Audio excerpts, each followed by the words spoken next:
Master chef माऊली यांना भाजी बनवताना हे बघा असे बनवतात.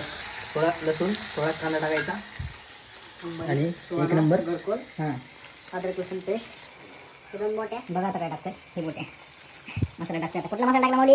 हां तर तुम्हाला तुमच्या घरी बनवायचे असेल तर नक्की माऊलीला माऊलीचा नंबर डिस्क्रिप्शनमध्ये टाकतो. हां माऊली म्हणजे यूट्यूबला हां फुकट बनवून देईन तुम्हाला. तुम्ही फक्त आमचे सबस्क्रायबर पाहिजे फुकट तुम्हाला असंच बनवून देईन तुम्हाला काही विषय नाही. काळा तिकट देऊ तुम्हाला मुलींना. वा वा लोकांच्या तोंडाला पाणी सुटतं. मी तर खात नाही बघा माऊलीच खाते त्यासाठी ते स्वतः करते. आपण त्याला शोधतो ना अजिबात नाही जमतच नाही आपल्याला. काय देऊ हां काळा तिकट वेगळी खाल्ली असं तर काळा तिकट थोडं काळा तिकट सापडा नाही आवडला. तर तयार झालेली आपली भाजी आणि अण्णा बनवलेले. अण्णाच टेस्ट करून सांगणार होतं कसे कारण की आम्ही तर खात नाही. वा